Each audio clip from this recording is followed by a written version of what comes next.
এবং সচিত্তে সত এব সিদ্ধ আত্মা প্রিয়হর্ত ভগবান অনন্ত তং নির্বৃত্ত নিয়তাত্ম ভজিত সংসার হেতু পরমশ্চ যত্র। সর্ববেদান্ত সার মহাপুরাণ শ্রীমদ্ ভাগবতে পরমহংস শিরোমণি শ্রীপাদ সুখদেবপাদ গোস্বামী মহারাজ পরীক্ষিতের সভায় সবেমাত্র শ্রীমদ্ ভাগবত কথার আরম্ভ করেছেন। একটি শ্লোকে শ্রী ভগবানের সুখ রাধ্যতা এবং ভক্তির সুখ সাধ্যতা ও মধুরতা বর্ণনা করেছেন। মহারাজ পরীক্ষিতের আয়ু মাত্র 7 দিন।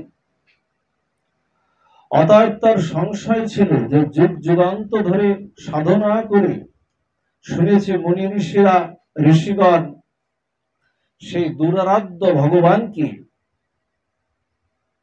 লাভ করতে পারেননি।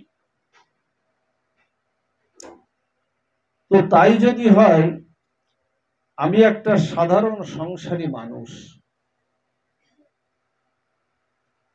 আবার বিষয়াসক্ত রাজা আমি,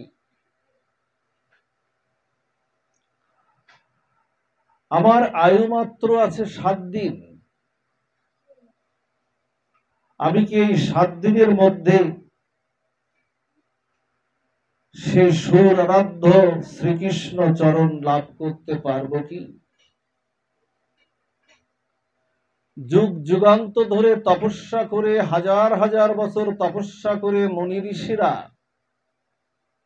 যাকে পায় না, ধ্যানেও যাকে আনতে পারে না, হে পরমহংস শিরোমণি সুখদেবপাদ গোস্বামী, আপনি কৃপা করে বলুন, আমি 7 দিনে কি করে আমি সেই ভগবানকে কি করে আমি লাভ করতে পারি?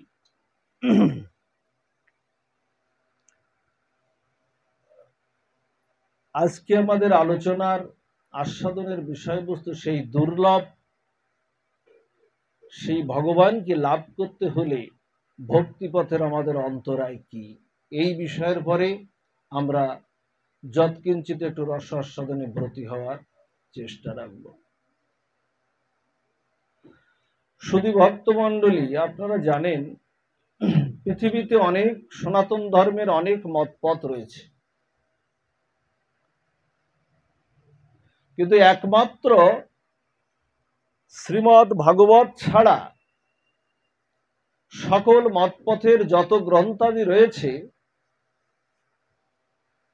কোন গ্রন্থে এই কথাটি কেউ উল্লেখ করে বলেনি যে শ্রবণ করলেই মঙ্গল। তব কথামৃতং তপ্ত জীবনং কবি বিডিরিতং কলমসপহম শ্রবণাং মঙ্গলং শ্রী মদাত্তং ভুবি গৃণন্তি যে ভুরিদা জনা। বলছেন যে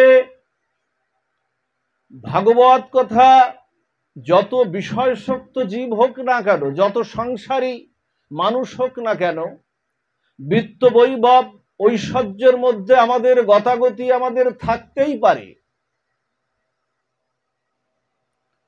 কিন্তু ভাগবত এখানে বললেন যে কোনো একটি সাধু সঙ্গে যদি, সাধু মুখে যদি হরি কথা শোনার সৌভাগ্য কোনো এক বিষয়াসক্ত জীব, সংসারী জীবের যদি এক মুহূর্ত কাল যদি শোনার সৌভাগ্য হয়,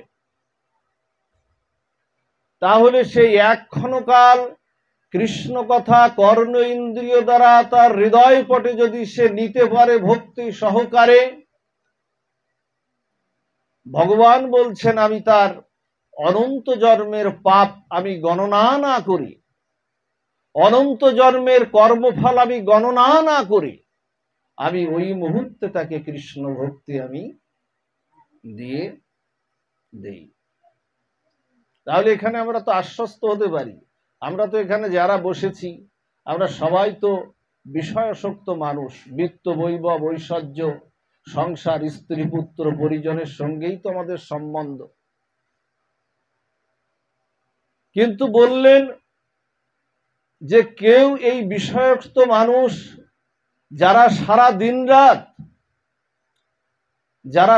দিন রাত বিষয় বিত্ত বৈভব স্ত্রী পুত্র নিয়ে যারা চিন্তা ভাবনায় যারা রত থাকে, ভগবান বললেন কি তারা যদি দিনের শেষান্তে দিনের শেষ বেলায় যদি আমার কথা একটু যদি চিন্তা করে,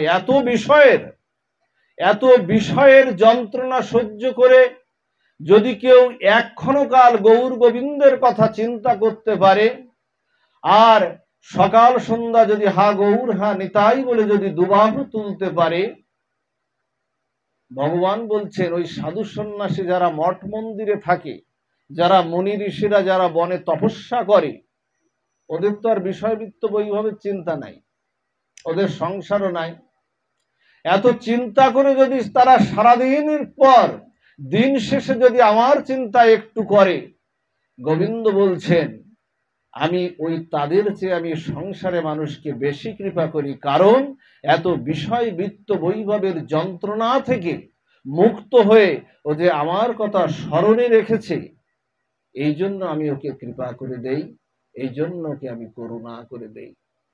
তা সেই রকম একজন মানুষ ছিলেন পরীক্ষিত মহারাজ। আমরা যেমন কৃষ্ণ ভুলে আছি, পরীক্ষিত মহারাজও তেমন করে কিন্তু কৃষ্ণ ভুলেছিল। তাই তিনি প্রশ্ন রাখছেন গুরুপাদ পদ্মে, হে গুরুদেব, আমার তো মাত্র আয়ু 7 দিন, এই 7 দিন আমি কি করে গৌর গোবিন্দ চরণ পাব? গুরুদেব অভয় দিলেন। গুরুদেব বলেন, শোনো, শ্রবণাং মঙ্গলাং, জীব যদি এক্ষণকাল যদি গৌর গোবিন্দ, তোমার তো 7 দিন সময় আছে, শাস্ত্র বলছে যে শ্রবণ করলেই মঙ্গল। এক্ষণকাল, এক মুহূর্ত কাল যদি সাধু সঙ্গে হরিকথা শ্রবণের সৌভাগ্য জীবের হয়, ওই এক্ষণকাল সাধু সঙ্গের দ্বারা জীবের মুক্তি হয়ে যায়, বৈকুণ্ঠ প্রাপ্তি হয়ে যায়। এটা বললেন সুখদেব গোস্বামী পাদ। কিন্তু এই পথে যেতে আমাদের ভক্তি পথের অন্তরায়টা কি, সেখানেই আমাদের আজকের আমাদের আলোচনা। শুধু ভক্ত মণ্ডলী, এ জগতে সবচেয়ে আমাদের প্রিয় বস্তুটা কি? ভাগবত নির্ণয় করেছেন যে প্রিয় বস্তুটা কি। আপনাদের যদি জিজ্ঞাসা করি যে আপনারা যারা এখানে বসে আছেন, আপনাদের প্রিয় বস্তুটা কি? কেউ হয়তো বলবেন স্ত্রী পুত্র পরিজন প্রিয় বস্তু, বিত্ত বৈভব ঐশ্বর্য আমার প্রিয় বস্তু। এগুলো সঠিক নয়। প্রিয় বস্তু হলো এ জগতে আমাদের দেবদুর্লভে মনুষ্য জন্মে আমাদের প্রিয় বস্তু হলো আমাদের আত্মা, ভগবানের চিৎকন আত্মা, যার কারণে আমার হাত পা গুলো চলছে, যার কারণে আমি কথা বলতে পারছি। প্রিয় বস্তুই হলো আমাদের আত্মা। কিন্তু আমরা কি করেছি, সেই প্রিয় আত্মা বস্তুটাকে আমরা ভুলে আমরা আপন করেছি স্ত্রী পুত্র বিত্ত বৈভব ঐশ্বর্যকে আমরা আপন করেছি। ভগবানের চিৎকন আত্মার অংশটি আমার মধ্যে রয়েছে। ভগবান গীতায় বলছেন না, দেখবেন পুরুষোত্তম যোগের 7ম নম্বর শ্লোকে ভগবান গীতায় বলছেন যে মমৈবাংশ জীবলোক জীবভূত সনাতন মনঃষষ্ঠানি ইন্দ্রিয়াণি প্রকৃতিস্থানি কর্ষতি। গোবিন্দ বলছেন, হে জীব, তোমরা আমার সনাতন অংশ। আমরা হলাম ভগবানের সনাতন, আমার চিৎকন রূপে, আমার যে আত্মার যে অংশটি চিৎকন রূপে তোমাদের মধ্যে বিরাজ করছে। তোমাদের ভালোবাসার প্রিয় বস্তুটা হলো সেই আত্মা, কিন্তু সেই আত্মাকে তোমরা ভালো না বেসে তোমরা মোড়টা ঘুরিয়ে দিলে স্ত্রী পুত্র বিত্ত বৈভব ঐশ্বর্যের দিকে ঘুরিয়ে দিলে। তখন কি হলো জানেন? তখন ভালোবাসাটা কি হলো জানেন? চুরি হয়ে গেল। মায়ার কবলে পড়লাম, মায়ার কবলে পড়ে না ভালোবাসাটা চুরি হয়ে গেল। আর মায়া কি বললেন জানেন? মায়া তো গোবিন্দ চরণের বহিরঙ্গা শক্তি, তো মায়া। গীতায় বলছেন না ভগবান যে দৈবী হস্য গুণময়ী মম মায়া দূরত্বায়া মামেব যে প্রপদ্যন্তে মায়া মেতাং তরন্তিতে। ভগবান বলছেন যে আমার চরণের দৈবী হস্য গুণময়ী মম মায়া দূরত্বা, বলছেন এই ত্রিগুণাত্মিক মায়া যার দোর্দণ্ড প্রতাপে তোমরা আজকে মায়ায় বিভাবিত, সবকিছু ভুলে আছো, ভগবানকে ভুলে আছো, নিজের প্রিয় বস্তু আত্মাকে ভুলে আছো, ভালোবাসার কথা প্রিয় আত্মাকে সেটা ভুলে আছো। সেটা কেন ভুলে আছো, কি কারণে আছে জানো? মায়া তোমাকে গ্রাস করেছে। মায়া তোমাকে এই মুখী গোবিন্দমুখী হতে দিচ্ছে না, চোরাবালির মতো তোমাকে বঞ্চিত করছে। স্ত্রীতে ভালো লাগে, পুত্রে ভালো লাগে, বিত্ত বৈবা বৈশ্বর্য ভালো লাগে, ভালো ভালো বাড়ি ভালো লাগে, আশপাশপত্র ভালো ভালো ভালো লাগে, কত কিছুই না ভালো। এসব মায়ার প্রভাব। আপনার যে স্বরূপ তত্ত্ব, আপনি যে আপনার প্রকৃত স্বরূপ তত্ত্বটাকে ভুলিয়ে রেখেছে মায়া। আবার কি বললেন, যে এদিকে বললেন যে দৈবী হস্য গুণময়ী মম মায়া দূরত্বায়া, আবার দ্বিতীয় লাইনের শ্লোকে বললেন যে মামেব যে প্রপদ্যন্তে মায়া মেতাং তরন্তিতে, অর্থাৎ আমারই মায়া, কিন্তু আমার চরণে জীব যদি শরণাগতিটা করে তাহলে কি হবে? শরণাগতি করলেই, প্রভাতে সূর্য উঠলেই, ভোরে সূর্য উঠলেই যেমন আধার দূরীভূত হয়ে যায়, গোবিন্দ চরণে শরণাগতি নিলেই মায়া দূরীভূত হয়ে যায়। কৃষ্ণ সূর্য সম মায়া হয় অন্ধকার, যেথা কৃষ্ণ সেথা নাই মায়ার অধিকার। এই জন্য আমরা ভালোবেসে ফেলেছি স্বরূপ তত্ত্বকে, ভালো না বেশে আমরা ভালোবেসে ফেলেছি জানেন বাইরের বিষয় বৃত্ত বৈভবকে, যা কোনো কালেই কোনো দিনই আমাদের চিরস্থায়ী আমাদের নয়। সেইখানেই আমরা ভালোবাসাটা আমরা দিয়েছি। দেখুন, মানুষ কিন্তু প্রত্যেকে তার নিজেকেই ভালোবাসে। যে যতই বলুক না কেন যে তোমার বদন দেখলে না দেখলে ছাড়া বাঁচি না আমি, এ কথাগুলো মিথ্যা কথা, ভুয়া কথা। মানুষ প্রত্যেকে তার নিজেকে ভালোবাসে। ঘরে কোনো গৃহে অগ্নি দেওয়া হলো, দৃষ্টান্ত দিচ্ছেন মহাজনরা, কোনো ঘরে আগুন লেগেছে, স্বামী স্ত্রী না, ওই ঘরের মধ্যে দুইজন আটকা পড়েছে, অগ্নিতে আটকা পড়েছে। আচ্ছা, এমন কি হয় যে স্বামী স্ত্রীকে বলছে বা স্ত্রী স্বামীকে বলছে, শোনো মৃত্যু যদি হয় একসাথেই দুজনের হবে, মৃত্যু যদি হয় একসাথেই দুজনেই মরবো হাত ধরাধরি করে, কিন্তু বাস্তবে তো হয় না। আগুনের মধ্য থেকে না প্রতিযোগিতা বাদে কে আগে বেরিয়ে যাবে। স্ত্রী বলছে তুমি আমাকে নিয়ে যাও, ন্যায় কি স্বামী আগেই কি করলো, স্বামী আগেই বেরিয়ে গেল। তাহলে কাকে ভালোবাসে মানুষ? মানুষ তো তার নিজেকেই ভালোবাসে। যে যতই বলুক আমি তোমায় ছাড়া বাঁচি না, তোমায় না দেখলে আমি এক মুহূর্ত কাল বাঁচি না, এসব আছে মিথ্যা কথা। আচ্ছা, দৃষ্টান্ত দিচ্ছেন, কোনো এক মা বা কোনো এক বোন গর্ভবতী হলো, মা খেয়াল করে বুঝুন কথাগুলো, ভাগবতে আসতে হবে কিন্তু আসার জন্য না। আপনাদের বলি কথাটা, এখানে যারা এসেছেন ভাগবতে আসছেন, এই গৃহকর্তা নিমন্ত্রণ করেছেন, আপনার আসার জন্য আসা না, এখান থেকে কিছু নিতে হবে। যদি একটা অক্ষর একটা কথা যদি আজকে এখান থেকে আমরা নিতে পারেন বা আমরা নিতে পারি, তাহলেই মনে করবেন আপনার আশাটা এখানে সার্থক হয়ে গেল। কোনো মা বা কোনো বোন গর্ভবতী হলো, ডাক্তার তাকে ডেটটা দিল যে অমুক দিন তোমার মাতৃগর্ভ থেকে বসুমাতার কোলে তোমার এই বাচ্চাটি ভূমিষ্ঠ হবে। নির্দিষ্ট সময়ে ডাক্তারের কাছে নিয়ে গেছে, ডাক্তারের কাছে নিলে কিন্তু ওই মায়ের গর্ভ অবস্থাটা এমন জটিলতা অবস্থা হয়েছে, ডাক্তার কি বলছে জানেন? ডাক্তার বলছে, যারা গার্জিয়ান ছিল বাইরে, বলছেন কি এখনই আপনাদের একটা সিদ্ধান্ত দিতে হবে, বড় জটিল অবস্থা, ক্রিটিক্যাল অবস্থা। বলছে সিদ্ধান্তটা কি? বলছে সিদ্ধান্তটা হলো এই, মার বাচ্চা দুইজনের একজনকে বাঁচাতে হবে। সিদ্ধান্ত দিতে কে কাকে বাঁচাবেন, মাকে বাঁচাবেন না বাচ্চাকে বাঁচাবেন? আচ্ছা, পরিবারের লোক কি সিদ্ধান্ত দিল? পরিবারের লোকটা সিদ্ধান্ত দিল যে গাছ বাঁচলে ফল আবার পাওয়া যাবে, তাই তো? গাছ বাঁচলেই ফল আবার পাওয়া যাবে।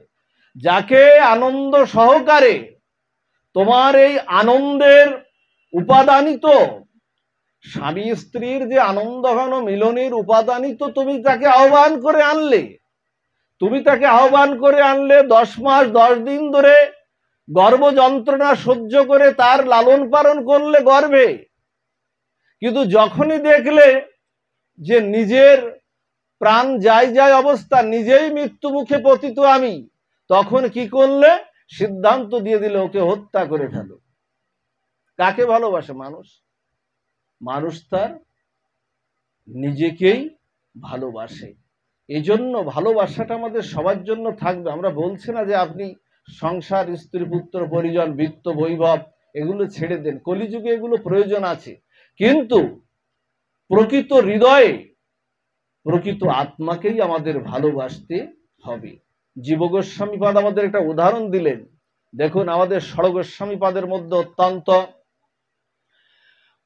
ষড় গোস্বামীপাদের অত্যন্ত যিনি জীব গোস্বামীপাদ, অত্যন্ত যিনি একজন এই উজ্জ্বল নক্ষত্র হয়ে আছেন আজকে বৈষ্ণব জগতে বা ভজন জগতে, নক্ষত্রে, আকাশের নক্ষত্র হয়ে আছেন, তারকা হয়ে আছেন জীব গোস্বামীপাদ। তিনি তার উদাহরণে বলছেন যে কোনো এক সাধু তার একজন ভৃত্যকে বা তার একজন শিষ্যকে বলছে, যা বাজার নিয়ে বাজারে যা, বাজার থেকে একটু বাজার করে নিয়ে আয়, চাল ডাল সবজি বা তেল মশলা কোনো কিছু তো নাই, তা বাজারে যা, বাজারে গিয়ে বাজারটা করে আয়। শোন, চাল ডাল তেল মশলা শাক সবজি সবই কিনবি, কিন্তু চালটা আনতে কিন্তু ভুলিস না, চালটা কিন্তু অবশ্যই নিয়ে আসিস। এখন কি করেছে জানেন? এখন ওই যে শিষ্য, ও সব কিছু এনেছে, ডাল, তার তেল, সবজি, মশলা, যাবতীয় যা কিছু লাগে সব কিছু এনেছে, ও চাল আনতে কিন্তু ও ভুলে গেছে। চাল ছাড়া হবে কি? প্রসাদ পাওয়া হবে কি? অন্ন রন্ধন হবে কি চাল ছাড়া? তেমনি গোবিন্দ বলছেন, জীবকুলকে বলছেন, জোরে ভবের বাজারে যাচ্ছিস, ওর ঐশ্বর্য, বৃত্ত, বৈভব, স্ত্রী, পুত্র, পরিজন জগতে সবই থাকবে, সবই তোর থাকবে, কিন্তু ভবের বাজারে যাচ্ছিস, তোকে আমি এই ভবের বাজারে পাঠাচ্ছি, তুই এখান থেকে ভক্তি নিয়ে তোকে ফিরতে হবে। যদি ভক্তি না নিয়ে ফিরিস না, ওইগুলো নিয়ে তোর কিন্তু বিশেষ কোনো কাজ হবে না। আমার চরণ সেবায় তোরা আসতে পারবি না। জগতে যদি যাস, ভবের বাজারে গেলে ভক্তি নিয়েই তোরা ফিরিস। কিন্তু আমরা সেই জায়গাটাই আমরা ভুলে গেছি। ভুলে কি হয়েছি? গোবিন্দ থেকে আমরা বিস্মৃত হয়েছি। আচ্ছা, মাতৃগর্ভে আমরা যখন ছিলাম, ভাগবত আমাদের বলছেন বা নির্ণয় করছেন, কথাগুলো খেয়াল, এই মাই ওটা রাখো, এখন আর ওটা দিয়ে আর এটা এখন রাখো, বসে পড়ো, এখন বসে পড়ো। কোথায় ছিলাম? মাতৃগর্ভে যখন আমরা ছিলাম 7 মাসে, ভাগবত বলছেন 7ম মাসে, মানে জম্বুদ্বীপে 7ম মাসে প্রত্যেক জীবই অনাদিরাদি সচিদানন্দ ভগবান গোবিন্দকে দর্শন করেছিল। আচ্ছা, দর্শন করে মাতৃগর্ভে বলেছিল, হে গোবিন্দ, তুমি আমায় গর্ভ তোমার ভজনার জন্য উপযুক্ত জায়গা না, তুমি আমাকে পৃথিবীর মুখ দেখাও, আমি তোমাকে কথা দিচ্ছি, আমি পৃথিবীতে গিয়ে সংসারের মধ্য থেকে গৌর গোবিন্দের ভজনা করে, গীতা ভাগবত আশ্রয় করে, নাম সংকীর্তনকে আশ্রয় করে আমি সংসারের মধ্য থেকে ভক্তি নিয়ে আবার তোমার কাছে আমি ফিরে আসব। আচ্ছা, হলো কি? আচ্ছা, গোবিন্দ কি করলেন? ওই ভক্তের হৃদয়ে গোবিন্দ সেই সচ্চিৎকণ আনন্দময় ভালোবাসাটা স্থাপন করলেন। আচ্ছা, স্থাপন করলেন যে ভালোবাসাটা ভগবানকে ভালোবাসবে।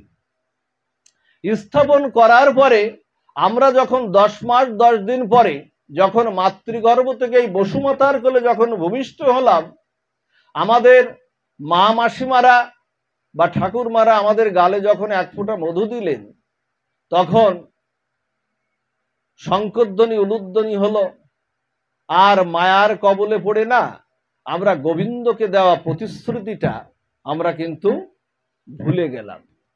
মায়ার কবলে পড়লাম, ভুলে গেলাম। ভুলে গিয়ে কি করলাম, যে ভালোবাসাটা দেওয়ার কথা ছিল গোবিন্দকে, যা উনি স্থাপন করেছিলেন আমাদের হৃদয়ে, সেই ভালোবাসাটা কি করলাম, গোবিন্দকে না দিয়ে, গৌর সুন্দরকে না দিয়ে, নিতাইকে না দিয়ে, আমার শ্রীমতী রাধা ঠাকুরানীকে না দিয়ে, সেই ভালোবাসাটা কি করলাম, সেই ভালোবাসাটা ঘুরিয়ে দিয়ে স্ত্রী পুত্র বিত্ত বৈভব ঐশ্বর্যকে আমরা দিয়ে দিলাম, দিয়ে ভালোবাসা চোর হয়ে গেল। আচ্ছা, প্রকৃত তাহলে কি ভালোবাসাটা নষ্ট হলো? ভালোবাসাটা কি নষ্ট হয়ে গেল? নদী যেমন সাগরে ছুটতে চায়, ড্রেনের জলটা যেমন গঙ্গায় গিলে যখন ড্রেনের জলটা হয়ে যায়, সুন্দর যেমন সুন্দরের দিকে ধাবিত হতে চায়, ভালোবাসারও ধর্ম কি গোবিন্দর দিকে ধাবিত হওয়া। কিন্তু কিছুক্ষণ হয়েছে কি, মায়ার কবলে পড়ে না, মায়ার কবলে পড়ে কি হয়েছে, একেবারে কিছুটা আবদ্ধিত হয়ে গেছে। বোঝা যাচ্ছে তো কথাগুলো? মায়ার কবলে পড়ে কিছুটা আবদ্ধিত হয়ে গেছে। দেখবেন এখন আর ওগুলো ঠিক ব্যবহার করে না। হারিকেনের চিমনিতে যদি কালি পড়ে না, আগে তো ব্যবহার করতো সবাই, হারিকেনের চিমনিতে যদি কালি পড়ে, ওই কালিটার জন্য ওর আলোটা যেমন প্রস্ফুটিত বাইরে বের হতে পারে না, তেমনি আমাদের হৃদয়ে কি করেছে, হৃদয়ে তেমনি হারিকেনের ওই চিমনির মতো একটা কালি পড়েছে। আচ্ছা, চিমনিটা যদি একটু পরিষ্কার করে, যদি একটা পরিষ্কার কাপড় দিয়ে সুন্দর করে পরিষ্কার করে ফেলি, তাহলে কি হলো, কালিটা আবার সরে আলোটা স্বচ্ছভাবে প্রকাশিত হলো না? তেমনি আমাদের হৃদয়ে ভালোবাসাটা নষ্ট হয়ে যায়নি, গোবিন্দের দেওয়া সচ্চিত আনন্দময় ওই ভালোবাসাটা নষ্ট হতে পারে না। কি হয়েছে, মায়ার দ্বারা আবদ্ধিত হয়ে গেছে। এখন কি করতে হবে, এখন যেটা করতে হবে, যেটা মায়ার দ্বারা আবদ্ধিত হয়ে গেছে, এখন কি করতে হবে, দেখবেন এই যে পাশে আপনাদের নদী না, দেখবেন এটা ড্রেন করা আছে না, ড্রেনের জলটা কি হয়, নিম্ন দিকে যায় না? দৃষ্টান্ত দিচ্ছেন, ড্রেনের জলটার ধর্ম কি, ড্রেনের জলের ধর্ম কি, নিম্ন দিকে প্রবাহিত হয়। আর আগুনের ধর্ম কি, আগুনের ধর্ম যতই আপনি ওকে নিবান, ওরা ঊর্ধ্ব দিকে প্রবাহিত হয় আগুনের ধর্ম। তা ড্রেনের জলটা যখন নিম্ন দিকে যাচ্ছে, হঠাৎ করে কি হয়েছে, ওই জলের, ড্রেনের ওই জলের যাওয়ার পথে কিছু ময়লা আবর্জনা ওই আবদ্ধিত হয়ে না, ড্রেনের জল যাওয়ার পথটা কিছুটা রুদ্ধ হয়ে গেছে, কিছুটা কীটগুলো কিলবিল করছে ওখানে, কিন্তু আপাতত জলের ধর্মটা ওখানে রুদ্ধ হয়ে গেছে। তাই বলে কি জলের ধর্মটা নিম্ন দিকে প্রবাহিত আর ওর প্রকৃত ধর্মটা কি নষ্ট হয়েছে? হয়নি তো, প্রকৃত ধর্ম নষ্ট হয়নি, আপাতত কিছু সময়ের জন্য আবদ্ধিত হয়েছে। তেমনি দেখুন, যদি আকাশ থেকে যদি এক পশলা বৃষ্টি হয়, ক্যাটস অ্যান্ড ডগ, মানে মুষলধারে যদি এক পশলা প্রবাহমান বেগবান বৃষ্টি হয়, বৃষ্টির ওই স্রোতধারা দেখবেন ওই ড্রেনের যে আবদ্ধিত যে এটা ময়লা আবর্জনা পড়েছিল না, ওটা কি হয়েছে, ওটা আবদ্ধিত যে ড্রেনের জলটা আবদ্ধিত করে ওর বেগবান স্রোত দ্বারা আবার নদীতে গিয়ে ছুটেছে। আর নদী কোথায় গিয়ে ছুটেছে, সাগরে গিয়ে, গঙ্গায় গিয়ে ছুটেছে। তেমনি আমাদের হৃদয়ে না বিত্ত বৈভব ঐশ্বর্যগুলো হৃদয়ে আবদ্ধিত হয়ে যায়। যদি কখনো সাধু সঙ্গে, সাধু মুখে যদি হরি কথা শ্রবণের সৌভাগ্য হয়, আর হরি কথার যদি অমৃত যদি বর্ষণ হয়, তাহলে এই হরি কথা আপনার কর্ণ ইন্দ্রিয় দিয়ে প্রবেশ করে আপনাকে মুহূর্তের মধ্যে আবদ্ধিত অবস্থা থেকে কৃষ্ণ ভক্তি আনয়ন করতে সক্ষম করে দেবে। এই হলো ভালোবাসা। এখন দেখবেন আপনাদের হৃদয়ে, এখন দেখবেন আপনার হৃদয়ে এই মুহূর্তের কিছুক্ষণ হলোর জন্য আপনাদের কিন্তু বিত্ত বৈভব ঐশ্বর্যের কিন্তু চিন্তাটা নাই, স্ত্রী পুত্রের চিন্তাটা নাই। এটা ধর্ম, এটা ভাগবত কথার ধর্ম। এখানে দেখবেন, এখানে সাধু সঙ্গের এটা ধর্ম। কারণ কেন নাই জানেন, শাস্ত্র ভাগবত বলছেন, গীতা বলছেন, যেখানে তোমার হরি কথা হয়, সেখানে আমি ধ্রুব প্রহ্লাদ নারদকে নিয়ে সেখানে উপস্থিত হয়ে যাই। এখানে দেবতারা এসে গেছেন, এখানে মুনি ঋষিরা এসে গেছেন, আমরা দেখতে পাচ্ছি না, কিন্তু এখানে এসে গেছেন মুনি ঋষা, দেবতারা এখানে এসে গেছেন, যার কারণে এই পরিবেশটা এখন নির্মল, এই পরিবেশটা এখন স্বচ্ছ। এখানে আর অন্য কোনো বিষয়বৃত্ত, অন্য কোনো চিন্তা ভাবনা এখানে প্রবেশ করতে পারে না। তাই বলছেন যেখানে হরি কথা হয় সেখানে আমি ধ্রুব, প্রহ্লাদ, নারদকে নিয়ে সেখানে উপস্থিত হয়ে যাই। আর শোনো হে ভক্তগণ, তোমার এই হরি কথাকে সম্মান জানানোর জন্য আমি আমার প্রেয়সী শ্রীমতী রাধা ঠাকুরানীকে নিয়ে আমি সিংহাসনও আহরণ করি না, আমি দাঁড়িয়ে পড়ে তোমাদের এই হরিনাম সংকীর্তন ভাগবত কথাকে আমি শ্রদ্ধা জানাই। এই জন্য দেখেন এখন আর এই চিন্তা নাই। এই জন্য মহাজনরা বললেন যে অনাস্থা এনো না, বলছে তুমি মনে কোনো অনাস্থা এনো না। কত বড় কথা বললেন, গীতায় বললেন অপিচেত সুদূরাচারো ভজতে মামনন্ন ভাগো, বলছেন তুমি অনাস্থা এনো না, অপিচেত সুদূরাচারো, কেউ যদি অতি দুষ্কৃতিকারু, অতি অসাধু যদি এক মুহূর্তকাল আমার ভজনা করে, এটা গীতার কথা, এটা আমাদের কথা না, এক মুহূর্তকাল যদি আমার ভজনা করে তাকে প্রকৃত সাধু বলে তুমি তাকে জানিও, অনাস্থা এনো না। দেখুন ভাগবতে বলছেন, আপনাদের মনে আছে লীলাটি হয়তো শ্রবণ করেছেন আগে। আচ্ছা, গোবিন্দের প্রথম লীলা কার সঙ্গে ছিল ব্রজে? কার সঙ্গে ছিল গোবিন্দের প্রথম লীলা? গোবিন্দ কাকে কৃপা করেছিলেন প্রথমে? গোবিন্দ 6 দিন বয়সে প্রথম কৃপা করেছিলেন পুতনাকে, বালঘাতিনী পুতনা, রাক্ষসী পুতনা, এই প্রথম পুতনাকে। আচ্ছা, গোবিন্দ এত সাধুগুরু বৈষ্ণব ভক্ত থাকতে প্রথম কেন পুতনাকে কৃপা করতে গেলেন, যে শত শত হাজার হাজার শিশুকে হত্যা করেছে এবং যে একজন রাক্ষসী পুতনা, তাকে কৃপা করতে গেলেন কেন? 6 দিন বয়সে ব্রজের প্রথম কৃপা হলো পুতনা। কারণ কি জানেন? গোবিন্দ কখনো প্রতিশ্রুতি ভোলেন না, আমরা ভুলে যাই, বিপদ উদ্ধার হয়ে গেলে আমরা ভুলে যাই, কিন্তু আমার প্রভু কখনো প্রতিশ্রুতি ভোলেন না, জন্ম জন্মান্তরে দেওয়া প্রতিশ্রুতি গোবিন্দ ভোলেন না। দেখুন এই পুতনা গোবিন্দকে কোলে নিয়েছিল না, গোপালকে কোলে নিয়েছিল তো, আর কি করেছিল? স্তনে কালকুট বিষ মিশ্রিত করেছিল, সেটাও স্তনে বিষও দিয়েছিল, আর সে বিষও গোবিন্দ পান করেছিল না। গোবিন্দের তো গীতায় একটা বলা আছে, যে যথামাং প্রপদ্যন্তে তাংস্ত তৈব ভজম মহম মম বত্তানুবত্তান্তে মনুষ্য পার্থ সর্বস্ব। যে যেভাবে, কত বড় কৃপা, কত বড় করুণা দেখুন, বলছে যে যেভাবে আমার ভজনা করে আমি তাকে সেভাবেই কৃপা করি। কেউ যদি আমাকে ভক্তি ভরে যদি বিষ অর্পণ করে, গোবিন্দ বলছেন আমাকে যদি কেউ ভক্তি ভরে বিষ অর্পণ করে, আমি ওর দেওয়ার ভাবটা আমি গ্রহণ করে ওই বিষটাও আমি অমৃত করে আমি দেই। এটা গোবিন্দের কথা। আপনি যেভাবেই গোবিন্দকে ভজনা করেন সেভাবেই তাকে কৃপা করবে। আজকে কেন কৃপা করলেন একজন রাক্ষসী, একজন পাপী পুতনাকে কেন কৃপা করলেন বলি, আমরা এর পূর্ব লীলাটা আমরা একটু আস্বাদন করে আসি। দেখুন সত্য যুগে আমাদের একজন রাজা ছিলেন, তার নাম হলো বলি রাজা। আছে না বলি মহারাজ? বলি মহারাজকে খেয়াল করুন, প্রহ্লাদের পুত্র বিরোচন, বিরোচনের পুত্র হলো বলি মহারাজ। প্রহ্লাদ ভগবানকে লাভ করেছিলেন, নৃসিংহ ভগবান, নৃসিংহ ভগবানকে লাভ করেছিলেন না প্রহ্লাদ মহারাজ। সেখানে বলেছিলেন প্রহ্লাদকে নৃসিংহ ভগবান বলেছিলেন, প্রহ্লাদ ওই যে বর চাইল না, প্রহ্লাদকে বর দিতে চাইল না নৃসিংহ ভগবান।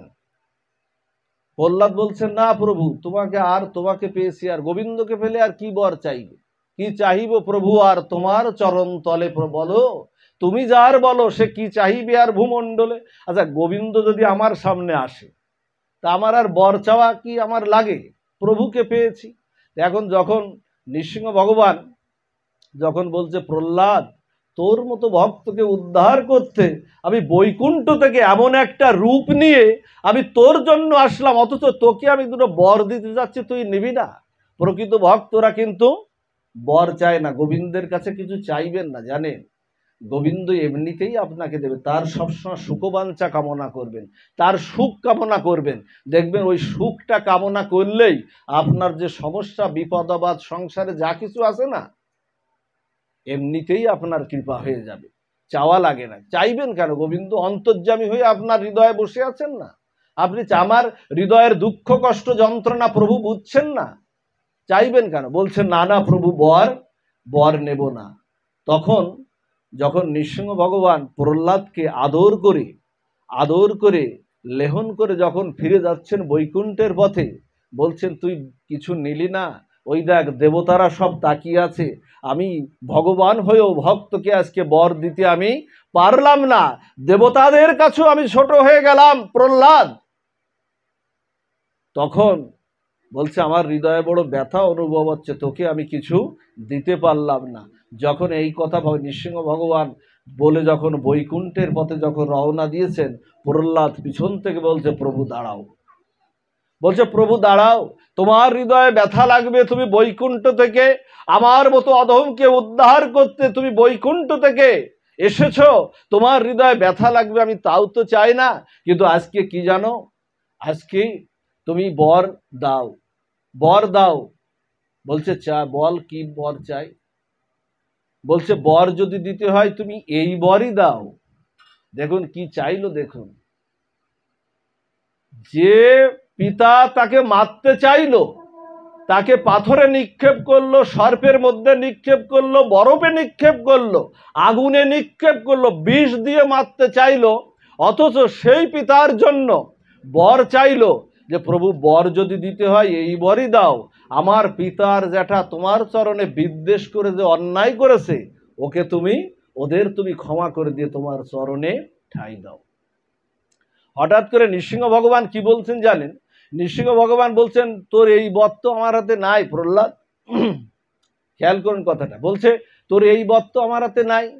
তা বলছে প্রভু আমি তো বেশি কিছু চাইনি তোমার কাছে, তুমি অনন্ত বিশ্বের ঐশ্বর্য আমাকে দিতে চেয়েছো, আমার জন্য আলাদা করে লোক সৃষ্টি করে দিতে চেয়েছো, মায়া মুক্তি দিতে চেয়েছো, জগতের যা কিছু সুন্দর সব কিছু আমার জন্য তুমি দিতে চেয়েছো, আমি নেইনি, আমি সামান্য আমার পিতা জ্যাঠা যে অন্যায় করেছে তার একটু ক্ষমা চাইলাম, তুমি সেটা করতে পারবে না?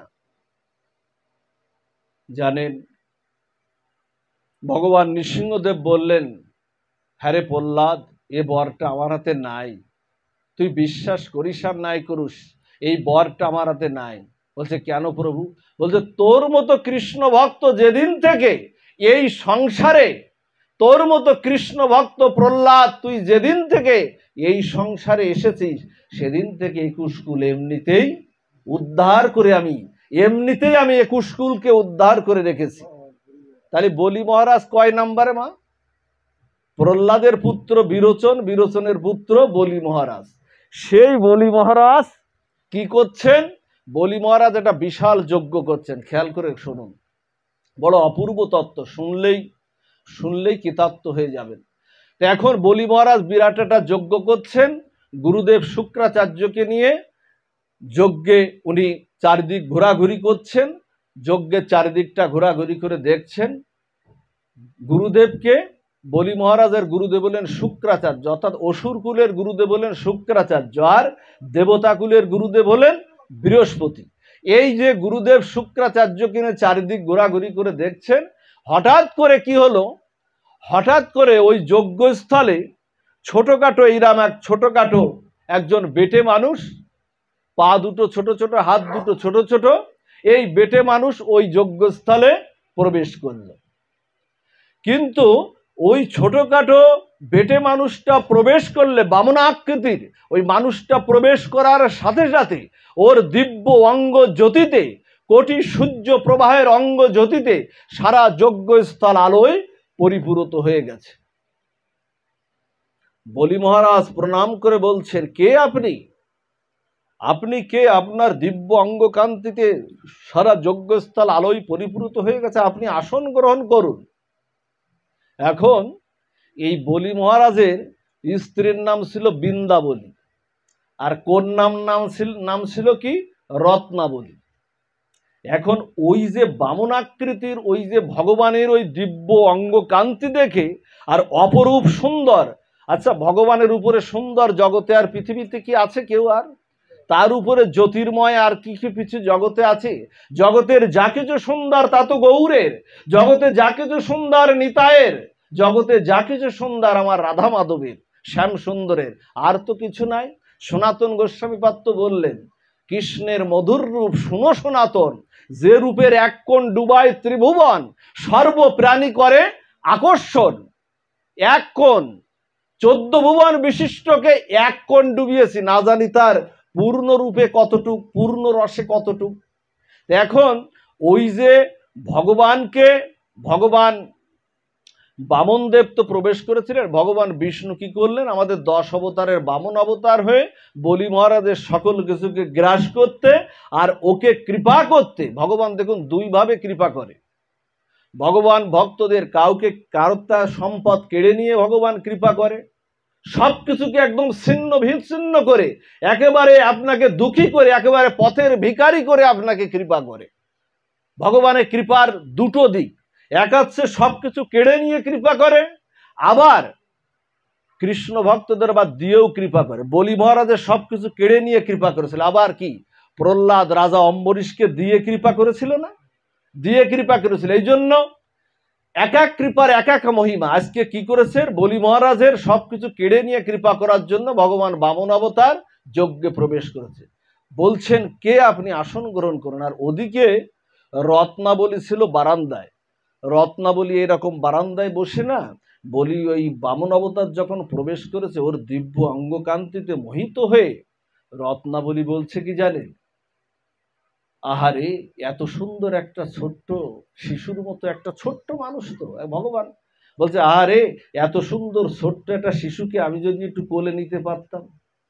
দেখবেন না ছোটখাটো ভালো ভালো ছেলে বা ভালো ভালো মেয়ে হলে অনেকে কোলে নিতে চায় না, কোলে নিতে চায় তো ও ঠিক তেমন করে বলছে, আহারে এত সুন্দর বাচ্চাকে যদি আমি একটু কোলে নিতে পারতাম। অন্তর্যামী ভগবান বললেন, তোমার সে আশাটা পূর্ণ হবে। ভগবান বললেন তোমার সে আশাটা পূর্ণ হবে, তবে এই লীলায় না। আবার কি করলেন জানেন? ভগবান যখন গেলেন, ভগবানকে যখন বসতে বললেন বলি মহারাজ, তখন বলি মহারাজকে ভগবান বামন অবতার বললেন, আমি বসতে পারি, আমার 3 পদ জায়গা চাই। তবে মাত্র 3 পদ জায়গা, আমি আমার শক্তি দিয়ে স্বর্গ মর্ত্য পাতাল সবকিছুকে আমি দখল করেছি। আমি সেই বলি মহারাজ, আমরা যেমন করে বলি আমি সবকিছু দিতে পারি, আপনি যত চান ততই দিতে পারি। আর আপনি মাত্র 3 পদ জায়গা, আপনার চরণ ওই সামান্য ছোট ছোট চরণ, মাত্র 3 পদ জায়গা, আপনি কতটুকু দেবেন? বলি তো জানে না ভগবানের চরণ অতটুকু নয়। ভগবানের চরণ অপেক্ষা সর্বাপেক্ষা বৃহৎ বস্তু পৃথিবীতে আর জগতে কোনো কিছু নাই। বলছেন প্রতিজ্ঞা করো, হাতে জল তর্পণ করে, হাতে জল নিয়ে মন্ত্র দ্বারা উচ্চারণ করে প্রতিজ্ঞা করো।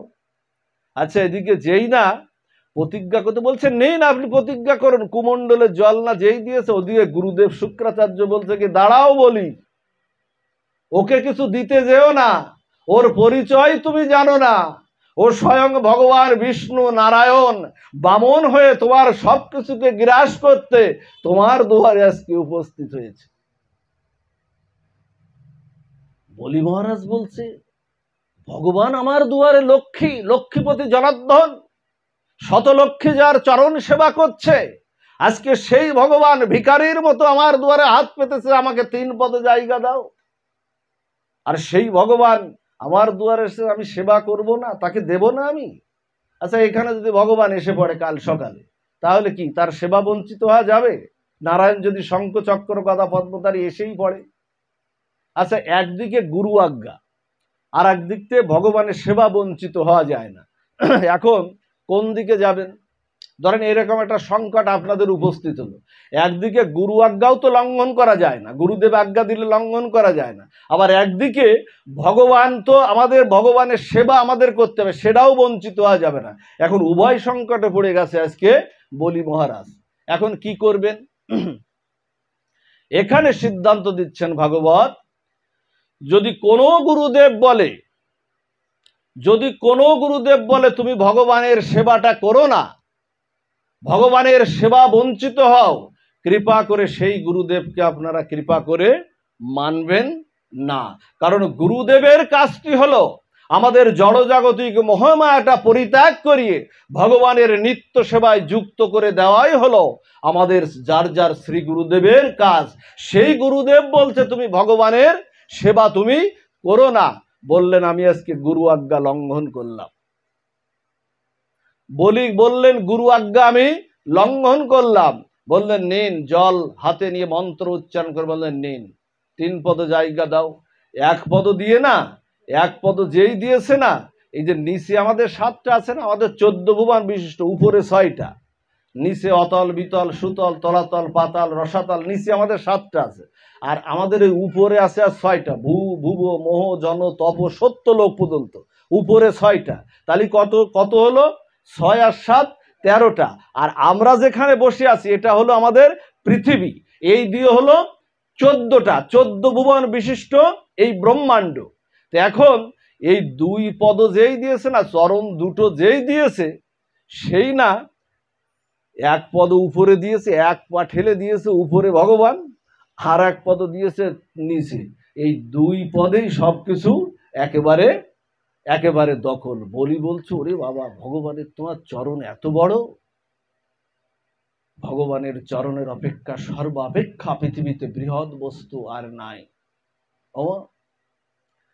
একটা তুলসী পত্র সকালবেলা উঠে চন্দন চর্চিত করলে, ছোট্ট একটা তুলসী পত্র চন্দন চর্চিত করে গৌর গোবিন্দ চরণে দিলে, ভগবান বললেন আমি ওই ভক্তের কাছে ঋণী হয়ে যাই।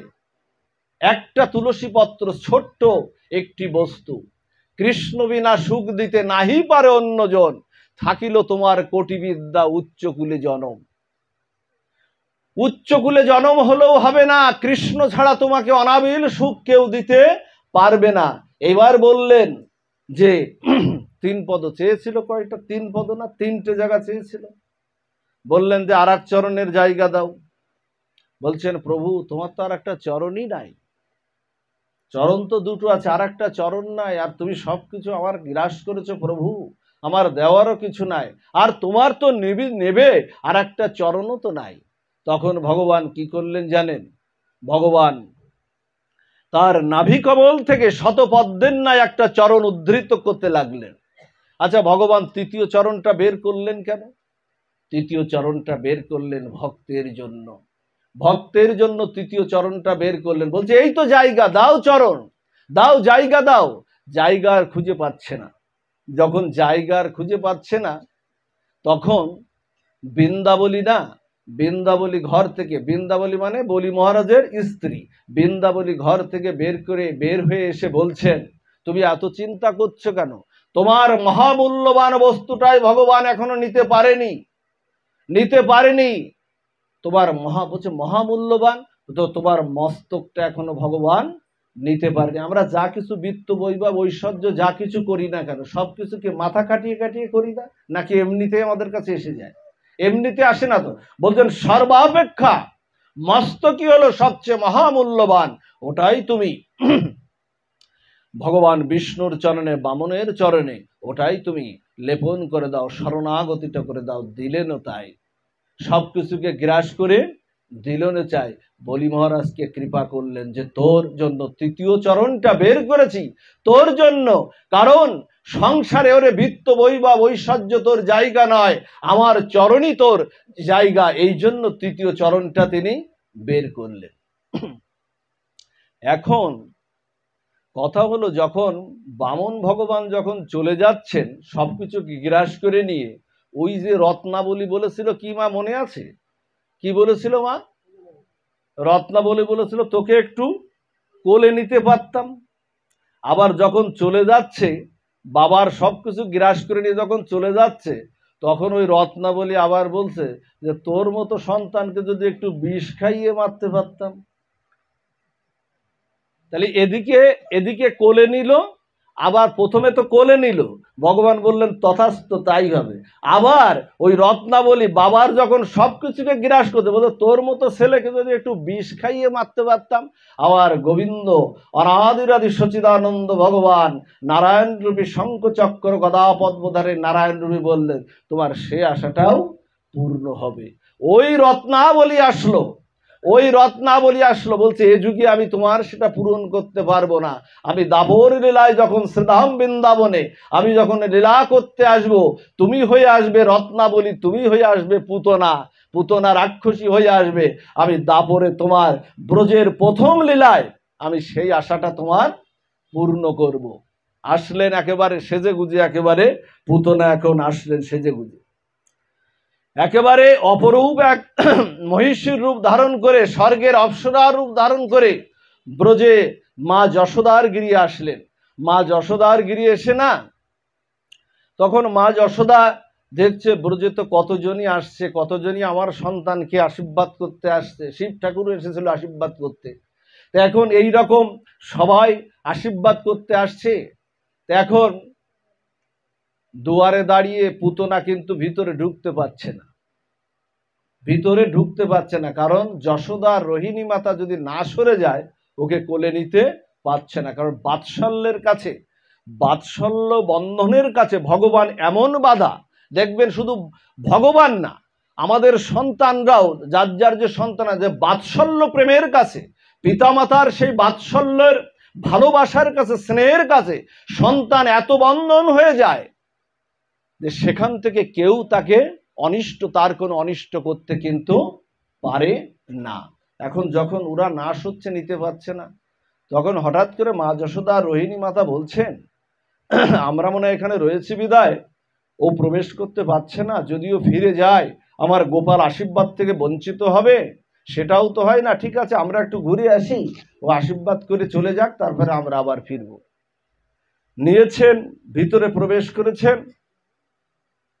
ওই যে লীলা, ওই যে প্রতিশ্রুতি আজকে ভগবান বলে কোলেও নিলেন, প্রথম প্রতিশ্রুতি কোলেও নিলেন, কোলে নেওয়ার পর এবার কি বিষও দেবেন, তোর মতো সন্তানকে বিষ খাইয়ে মারতে পারতাম, কোলেও নিলেন। আর স্তনে কালকুট বিষ মিশ্রিত করে গোপালের বদনেও মুখমণ্ডলে দিলেন। আজকে ভগবান ভক্তের দুই ইচ্ছায়, আজকে ভক্ত বাঞ্ছা কল্পতরু ভগবান আমার ভক্তের দুই ইচ্ছায় আজকে সানন্দে ভক্তের ইচ্ছা আজকে পূরণ করছেন। কোলেও নিলেন, বিষও খেলেন।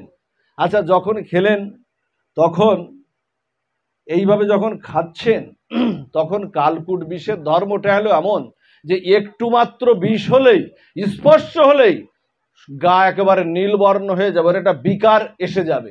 কিন্তু এর তো কোনো বিকার নাই। গোপাল তো মনের আনন্দে মায়ের স্তন যেমন সন্তান যেমন পান করে, ঠিক তেমন করেই আজকে পুতনার স্তন পান করছে।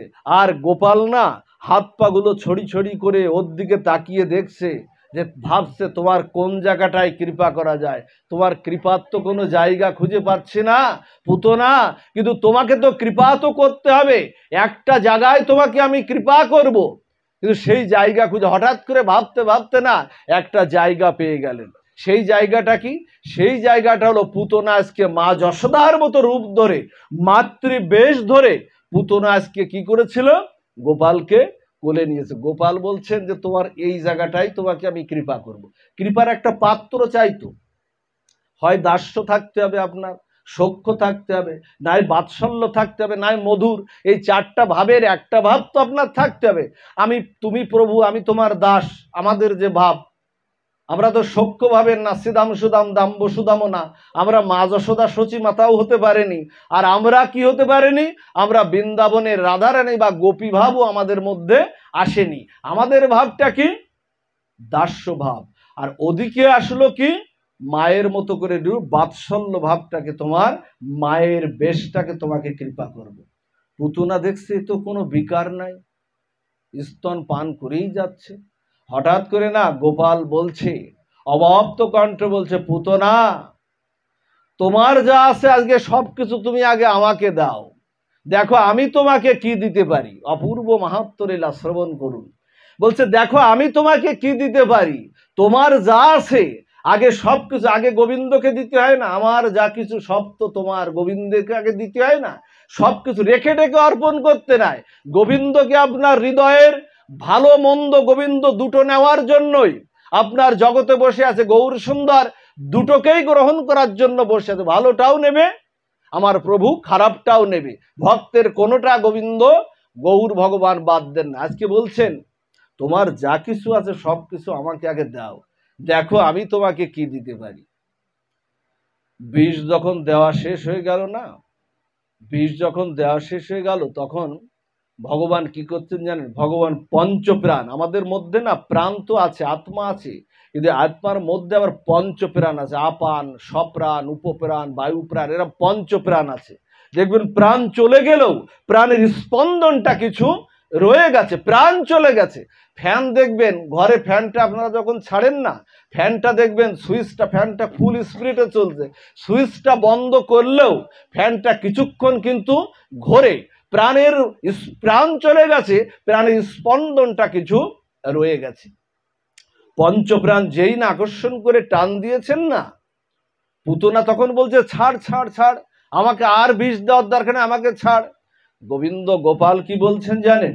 গোপাল বলছে পুতনা আমার ধরার স্বভাব আছে, আবার ছাড়ার স্বভাবটা আমার নাই। আমি যাকে একবার ধরি খুব সাবধান, কৃষ্ণ ভজন করতে গিয়ে খুব সাবধান।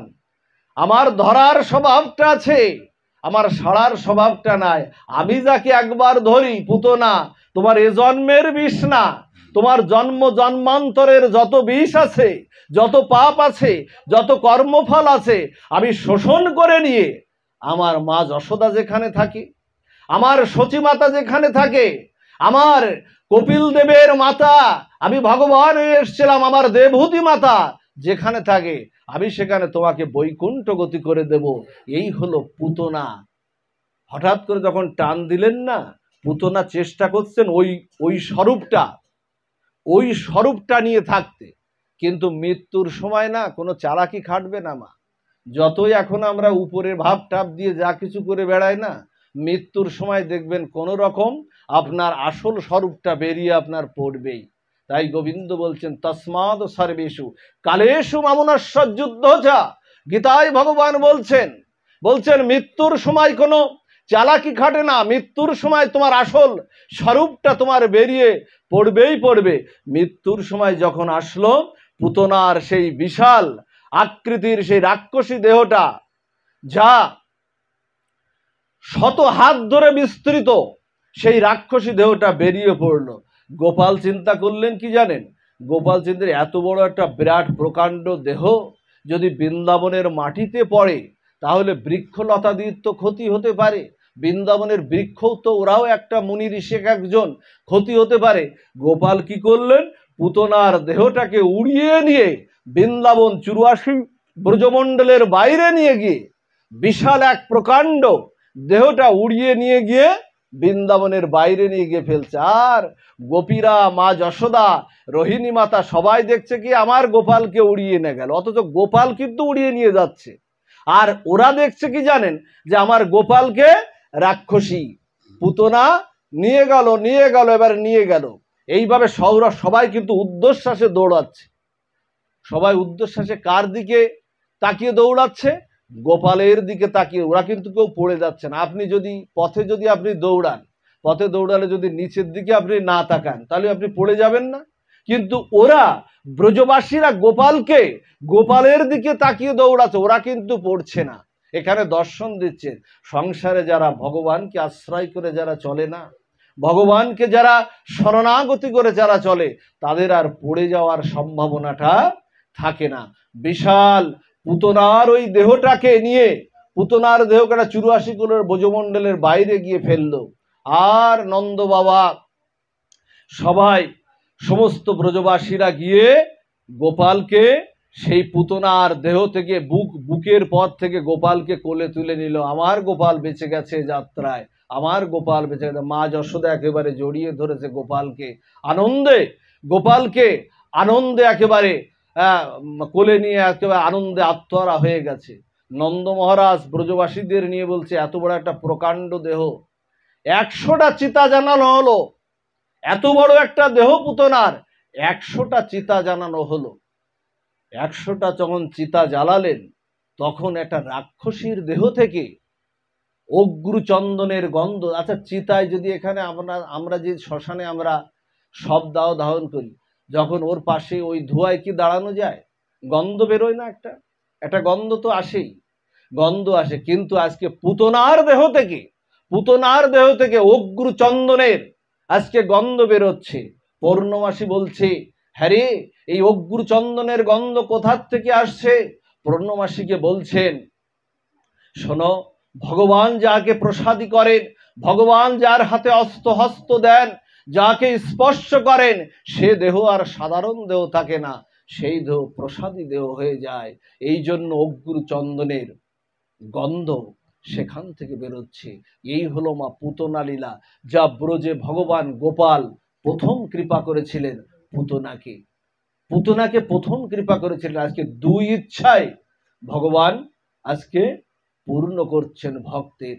আজকে তাই সেখান থেকে আমরা এখান থেকে একটা দর্শন আমরা নিতে পারি। পুতনা অর্থাৎ কটা?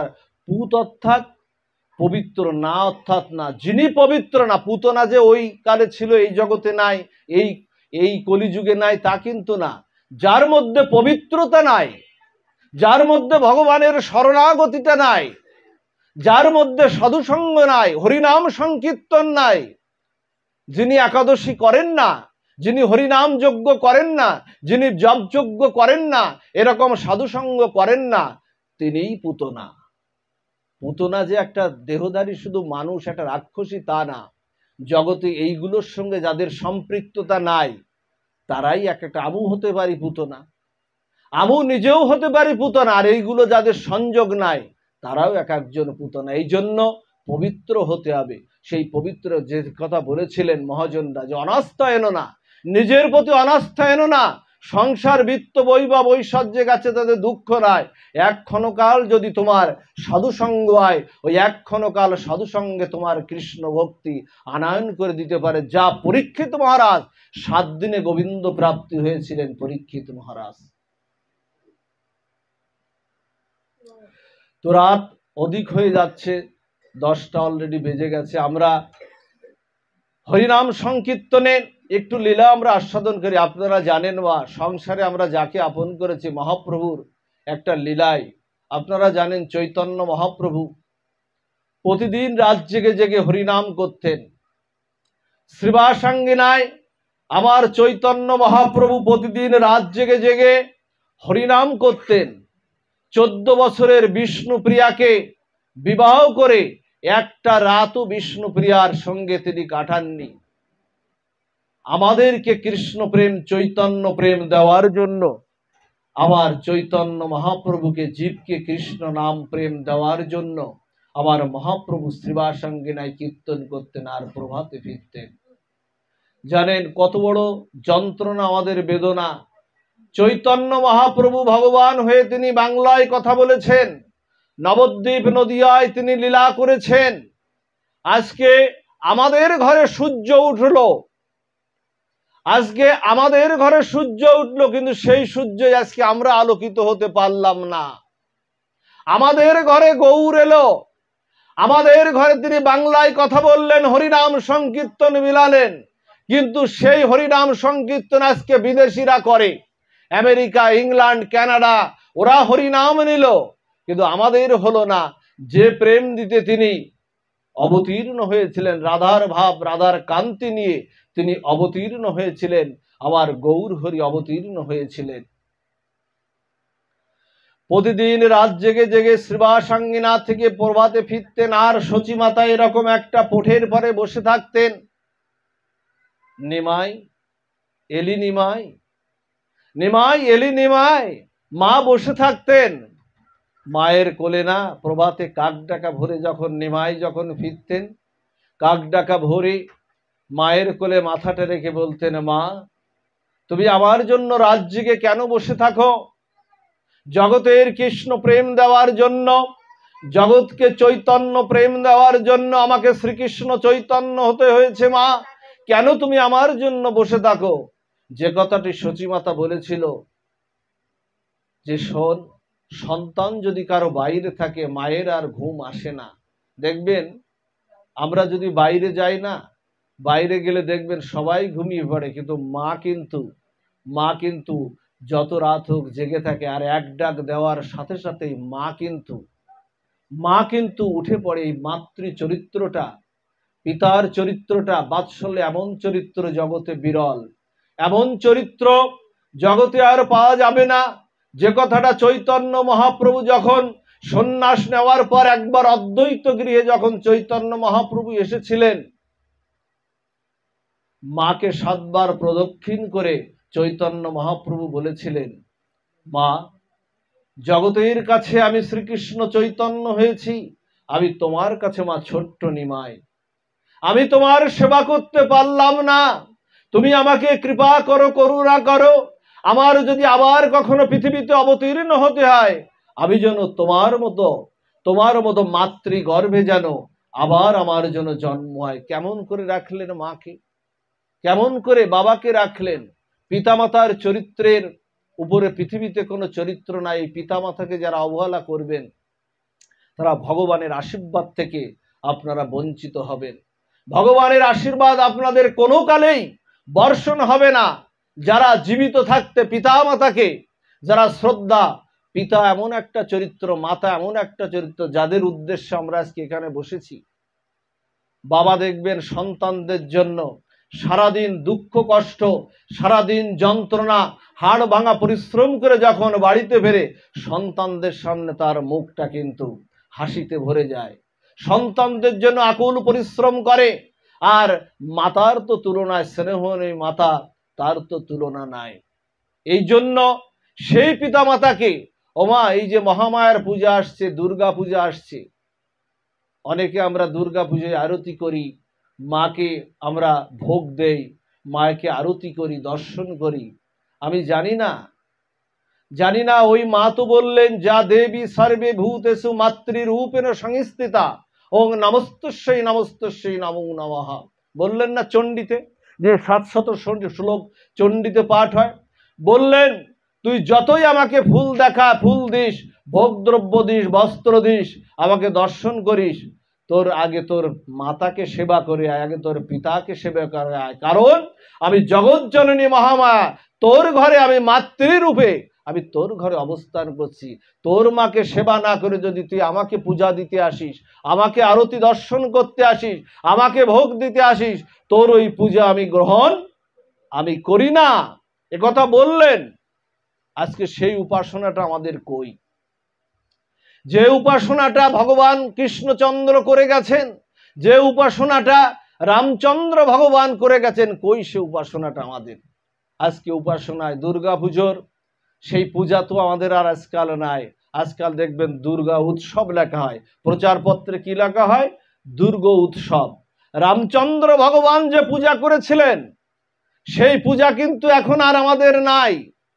এখন আর সেই অষ্টমীর সেই অঞ্জলির দিনে কিছু ভক্তবৃন্দ হয়, কিন্তু নবমীর যে সন্ধিক্ষণে ভগবান রামচন্দ্র মাত্র মাতাকে লাভ করেছিলেন, দেবী দুর্গাকে লাভ করেছিলেন, যার কারণে আমাদের এই পূজা, আমাদের বর্তমান যে পূজা অকাল বোধন কে করেছিলেন? অকাল বোধন ভগবান রামচন্দ্র করেছিলেন। প্রকৃত পূজা কিন্তু বাসন্তীকালে, বসন্তকালে পূজা। কিন্তু এই শরৎকালে ভগবান রামচন্দ্র মাকে জাগিয়েছিলেন রাবণকে বধ করার জন্য, শক্তি সঞ্চয়ের জন্য, যার কারণে আমরা অকালে বোধন, আর সেইটাই আমাদের শারদীয় দুর্গা উৎসব।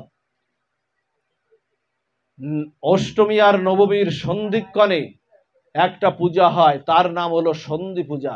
এই সন্ধি পূজায় 108টি নীলপদ্মের প্রয়োজন। মা কি করেছিলেন? রামচন্দ্র ভগবানকে পরীক্ষা করার জন্য একটা পদ্ম তুলে রেখেছিলেন। একটা পদ্ম, দেখি তোর তেমন মাতৃভক্তি, কেমন তোর ভক্তি। একটা পদ্ম মাই সরিয়ে নিয়েছিলেন। রামচন্দ্র ভগবান বুঝেছিলেন তোর পূজা হবে না, তা তো হয় না মা, একটা পদ্ম আমি দেব, আমার এই নয়নটাও তো একটা নীল পদ্ম। তাই কি করেছিলেন?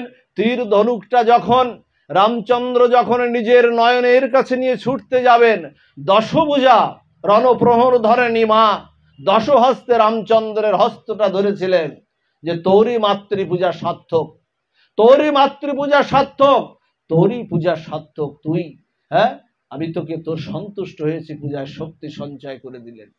কই সে পূজা আমাদের, কই? এই মাতৃ সাধনা যতদিন আমাদের না আসবে, রামকৃষ্ণ পরমহংসদেব, রামপ্রসাদ, তারা যেভাবে মাতৃ সাধনা করতেন, সাধক বামাখ্যাপা যেভাবে মাতৃ সাধনা করতেন, কই আমাদের সেই মাতৃ সাধনা কই? ঘরে ঘরে আজকে পিতামাতা বঞ্চিত সন্তানের দ্বারাই।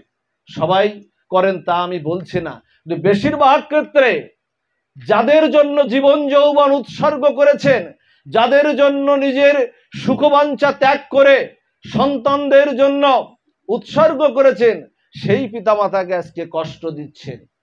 এই পূজা তো রামচন্দ্র ভগবান করেননি, এই পূজা তো দক্ষিণেশ্বরে রামকৃষ্ণ পরমহংসদেব করেননি, এই পূজা তো রামপ্রসাদ করেননি।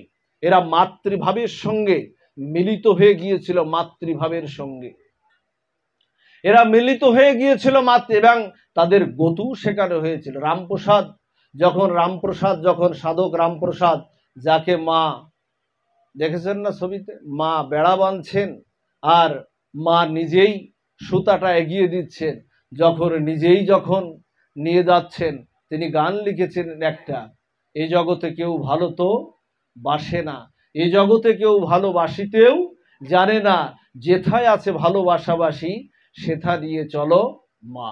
এ কথাটা রামপ্রসাদ লিখেছিলেন এই গানটা, যে পাঠের বিষয়বস্তু, এই জগতে আসলে কেউ ভালোবাসে না, সব ভালোবাসাটা স্বার্থের।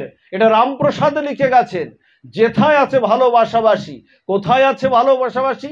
একমাত্র ভালোবাসাটা গোবিন্দ চরণেই আছে, অন্য কেউ ভালোবাসা দিতে পারে না। আমাদের যে ভালোবাসা, সেটা যে কাম কামনার ভালোবাসা, যারা চৈতন্য চরিতামৃত বলেছে যে আত্ম ইন্দ্রিয় প্রীতি বাঞ্ছা তারে বলি কাম, কৃষ্ণ ইন্দ্রিয় প্রীতি বাঞ্ছা ধরে নাম প্রেম। প্রেম জগতে হয় না, মানুষে মানুষে প্রেম হয় না, যুবক যুবতীতে প্রেম হয় না, হয় কাম। কিন্তু প্রকৃত প্রেম হয় ভগবানের সাথে, ভক্তের সঙ্গে ভগবানের যে মিলন হয়, সেই মিলনটার নামই হলো প্রেম।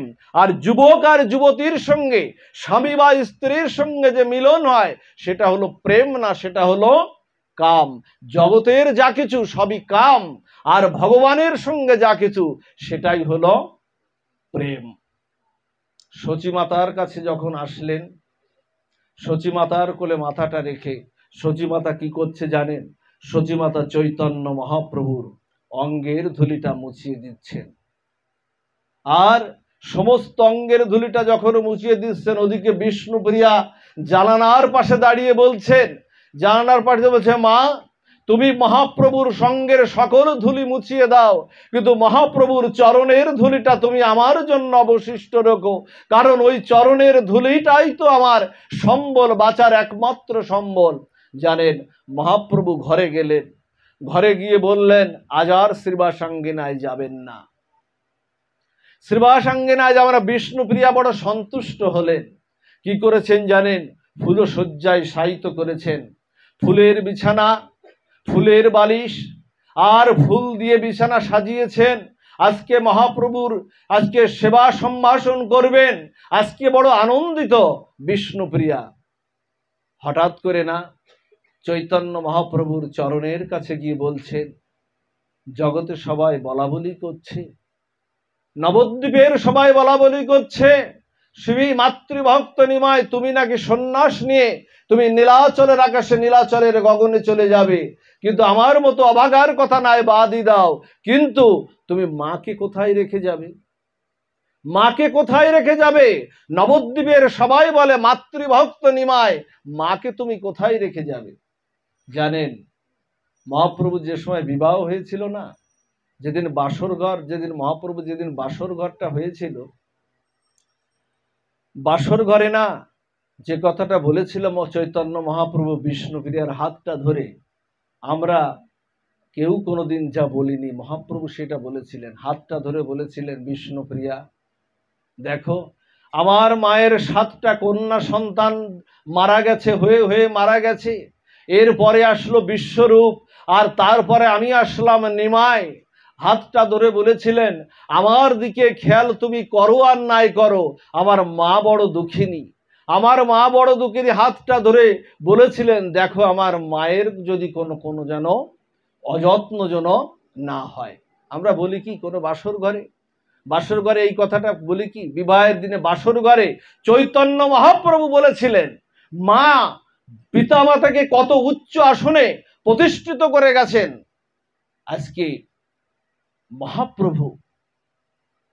মহাপ্রভুর বিবাহটা না যখন হয়েছিল, এই বিবাহ দেখতে যারা এসেছিল, বিবাহে যারা বৌবাতে যারা এসেছিল এবং মহাপ্রভুকে দর্শন করতে, নববধূকে দর্শন করতে যারা এসেছিল, ভাগবত চৈতন্য চরিতামৃত বলছে, যারাই ওই দিন দেখতে এসেছিল সবার কিন্তু বৈকুণ্ঠ গতি হয়ে গিয়েছিল। যারা দেখতে এসেছিল, বৌবাতে যারা এসেছিল, বৈকুণ্ঠ গতি হয়েছিল। এমন বিবাহ তো আর হয় না জগতে, যে বিবাহতে আসলেই বৈকুণ্ঠ গতি হয়ে যায়।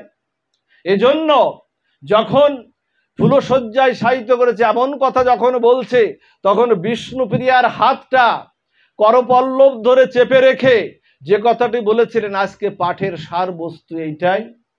এখানে আমরা এইটাই একটু আস্বাদন করেই আমরা পাঠ বিশ্রাম করব। যদি এই জায়গাটা একটু আপনারা নিয়ে যেতে পারেন, তাহলে আজকের এই পাঠ আমার বলা যেমন সার্থক, আপনাদের শ্রবণ করাও আপনাদের সার্থক। বিষ্ণুপ্রিয়ার হাতটা চেপে ধরে যে কথাটি করপল্লব ধরে বুকের মধ্যে নিয়ে আমার নিমাই চৈতন্য মহাপ্রভু বলেছেন, ওগো বিষ্ণুপ্রিয়া, জগতে যদি কাউকে আপন করতে হয় তাহলে ভগবানকেই আপন করো, অন্য কাউকে, প্রিয় আত্মাকেই আপন করো, অন্য কাউকে আপন করো না। 4টা লাইন বলেছিলেন আমার মহাপ্রভু, সেটা চৈতন্য চরিতামৃতে লিপিবদ্ধ হয়েছে। ওগো বিষ্ণুপ্রিয়া, মিছাসুত পতি নারী, পিতামাতা যত বলি, পরিণামে কেবা কাহার, শ্রীকৃষ্ণ চরণ বহি, আর কোন জগতে কুটুম্ব নাহি, যত দেখি মায়ার সংসার। বলছেন মিছাসুত পতি নারী, বলছে এরা কেউ আপন না। পিতামাতা যত বলি, পরিণাম যখন আসবে, আমার কাল যখন আমার আনয়ন করবে, পরিণাম যখন আসবে, কে কাহার হবে? আমার মৃত্যু যখন আসবে, আমার সঙ্গে কেউ কি যাত্রা করবে?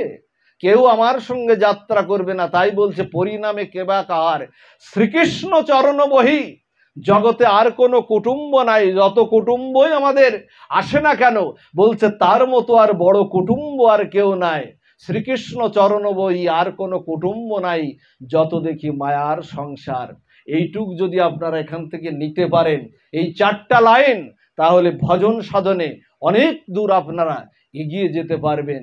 বলেছিলেন যে কথাটা, ওগো বিষ্ণুপ্রিয়া, যে বনে আগুন লাগে, যে বনে আগুন লাগে সে বনে হরিণগুলো আর বিচরণ করে না। যে ফুলে, যে গাছে ফুল থাকে না, ভ্রমরগুলো গুনগুন করে ওই মধু ফুল থেকে আহরণ করে না। যে গাছে ফল থাকে না, পাখিগুলো আর ওই গাছে বসে না। আর ব্রাহ্মণের পূজা হয়ে গেলে দক্ষিণা নেওয়ার পরে যজমানের দিকে আর ফিরেও আর তাকায় না। তাকায় কি? ব্রাহ্মণ পূজা করার পরে যজমান দক্ষিণা নেওয়া গেলে ফিরে আর তাকায় না। আর নিঃস্ব যুবকের কাছে তার যে গণিকা, নিঃস্ব যুবক দেখে, যদি কোনো গণিকা যদি দেখে এই যুবকের হাতে আর টাকা পয়সা নাই, ওই গণিকাও আর থাকে না। আর আমাদের বাড়ি যত আত্মীয় স্বজন আসলে দেখবেন, আসলে স্নান পান শেষ হয়ে গেলে, খাওয়া দাওয়া শেষ হয়ে গেলে বলে আসি, যেও বেড়াতে আসি, তারা আর স্নান পান শেষ হয়ে গেলে তারা আর থাকে না। সবকিছু মায়া, জগতে যা কিছু দেখছো সবকিছু মায়া। ওগো বিষ্ণুপ্রিয়া, জগতে কাউকে আপন যদি করতে হয়, যে কথাটা শ্লোকে বলেছিলাম, তাং নিবৃত্ত প্রিয়তার্থ, প্রিয় অনন্ত ভগবান, তাকেই তুমি আপন করো, অন্য কাউকে আপন করো না। মধ্যরাতে না, আজার শ্রীবাসাঙ্গিনায় যাবেন না বলেছিলেন মহাপ্রভু, কিন্তু কৃষ্ণ প্রেম যার হৃদয়ে, গৌর প্রেম যার হৃদয়ে, তাকে কখনো দেখবেন ঘরে ধরে রাখা যায় না, কখনো তাকে বেঁধে রাখা যায় না। হঠাৎ করে বিষ্ণুপ্রিয়া মহাপ্রভুকে শায়িত করে মহাপ্রভুর চরণে নিজেও মস্তকটা দিয়ে নিজেও বিশ্রাম নিয়েছেন। হঠাৎ করে দেখেন, মধ্যরাতে দেখছেন চৈতন্য মহাপ্রভু আর বিছানায় নাই। সুরধনী গঙ্গার তীরে ফুপিয়ে ফুপিয়ে বোবা ছেলে যেমন কান্নাকাটি করে তেমন করে ফুপিয়ে ফুপিয়ে কাঁদছেন। হঠাৎ করে দেখেন নাই, হঠাৎ করে খুঁজতে খুঁজতে দেখেন চৈতন্য মহাপ্রভু সুরধনী গঙ্গার তীরে কাঁদছেন। গিয়ে বললেন, কি তোমার দুঃখ, কি তোমার কষ্ট, কি তোমার বেদনা? হে স্বামী বলো, হে আর্য বলো, তোমার কি দুঃখ, কি তোমার বেদনা, কেন তুমি এমন করে কাঁদছো? আচ্ছা, চৈতন্য মহাপ্রভু কাঁদবেন কেন? ভগবান তো রসরাজ মহাভাব, তার নখাগ্র থেকে শিখাগ্র পর্যন্ত রসরাজ মহাভাব বিরাজ করছেন। তিনি কাঁদবেন কেন? তিনি আমাদের জন্য কাঁদছেন। জীবের লাগিয়া কাঁদেন প্রভু, উচ্চ স্বরে আমাদের জন্য কাঁদছেন। যে জীব তো আমার চরণে ছিল, ওরা স্খলিত হয়ে এই ভবের বাজারে ওরা পড়েছে স্খলিত হয়ে, ওদেরকে তো আবার আমার চরণে নিতে হবে। এই জন্য চৈতন্য মহাপ্রভু কাঁদছেন। বিষ্ণুপ্রিয়া বললেন, ত্যাগ বৈরাগ্যে শ্রীমূর্তি হলেন। বিষ্ণুপ্রিয়া বললেন আমি তোমাকে আমার বন্ধন থেকে মুক্ত করে দিলাম। বিষ্ণুপ্রিয়া বললেন, বন্ধন থেকে মুক্ত করে দিলাম। শোনো, নিজে না কাঁদলে অপরকে কাঁদানো যায় না, নিজে না মজলে অপরকে মজানো যায় না, নিজে আচরণ না করলে অপরকে আচরিত ধর্মে প্রবর্তিত করা যায় না। তুমি কাঁদো, তুমি যাও, তুমি সন্ন্যাস নিয়ে সেই নীলাচলের আকাশে জগন্নাথ মন্দিরের সেই গম্ভীরায় প্রকোষ্ঠে, কাশী মিশ্রের গম্ভীরায় নির্জন প্রকোষ্ঠে বসে তুমি ওখানে কৃষ্ণ কৃষ্ণ বলে কাঁদো।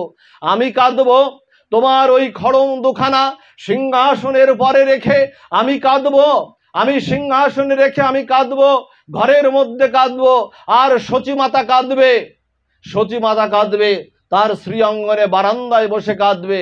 আর অখিল গৌর ভক্ত নদিয়া নবদ্বীপের আকাশে তোমার বেদনা বিরহে সবাই কাঁদবে, গৌর হারা হয়ে কাঁদবে, কৃষ্ণ কৃষ্ণ বলে কাঁদবে। এই সবার কান্না একত্রিত করে যদি গৌর কৃপা হয়, যদি গৌর করুণা হয়, হরে কৃষ্ণ নাম হয়, তবেই জীবকে কৃষ্ণ প্রেম দেওয়া যাবে। হওয়া মহাপ্রভুর সেই অনুভবটা, মহাপ্রভুর সেই ভাবটা, সেই বেদনাটা তিনি জগৎকে নাম দিতে চেয়েছিলেন। সেই নাম আপনারা গ্রহণ করুন, যা দিতে তিনি অবতীর্ণ হয়েছিলেন। সেই প্রতিদিন 2 মালা 4 মালা 6 মালা জপ করুন মা, একাদশী ব্রতটা করুন। আর যে কথাটি বলেছিলাম, সাধু সঙ্গ করুন। ভয় নাই মা, ভয় নাই, আপনাদের কোনো অভয় দিয়ে বললেন, ভয় নাই, সাধু সঙ্গ করো। যেখানেই ভাগবত কথা, কৃষ্ণ কথা হয়, সাধু মুখে শ্রবণ করো। হোক জীবনের অনেক দিন চলে গেছে, হোক, কোনো দুঃখ নাই। রবি ঠাকুরের কলামে রবি ঠাকুর বলেছিলেন, ছিন্ন করে লৌহে মোরে আর বিলম্ব নাই। ঋষিকবি রবীন্দ্রনাথ ঠাকুর তিনি আশ্বস্ত করে আমাদের বলেছেন, ছিন্ন করে লৌহে মোরে আর বিলম্ব নয়। ধুলার মাঝে ঝরে পড়ি এই জাগে মোর ভয়, এ ফুল তোমার মালার মাঝে ঠাই পাবে কি জানি না যে, তবু যেন আঘাতটি ভাগ্যে জনরয়। ছিন্ন করে লৌহে মোরে আর বিলম্ব যে নয়, কখন যে দিন ফুরিয়ে যাবে আসবে আধারে নেমে, কখন তোমার পূজার বেলা কাটবে অগোচরে। যেটুকু এর রং ধরেছে, গন্ধ সুদায় বুক ভরেছে, সেটুকু তুমি থাকতে লৌহে সুসময়। ছিন্ন করে লৌহে মোরে আর বিলম্ব নাই। অনেক দিন চলে গেছে, বৃত্ত বৈভব সংসার, অর্থবিত্ত বৈভবের পিছনে অনেক সময় দিয়েছেন, আত্মীয় স্বজনের পেছনে অনেক সময় দিয়েছেন, আর নয়। রবি ঠাকুর বললেন, সকালের ফুলটা গোবিন্দ সেবায় লাগে, বিকালের ফুলটা ধুলোয় ধূসরিত ফুলটা গোবিন্দ সেবায় কখনো লাগে না। এখনো যেটুকু বাকি আছে সেইটুকু যদি গোবিন্দ চরণে শরণাগতি করে দেই, সেইটুক যদি গোবিন্দ চরণে আমরা সমর্পণ করে দেই, গোবিন্দ কৃপা করে দেবেন। কোনো ভয় নাই, অভয় দিয়ে বললেন কৃপা করবেন। সেই কৃপা আপনাদের হোক, করুণা হোক।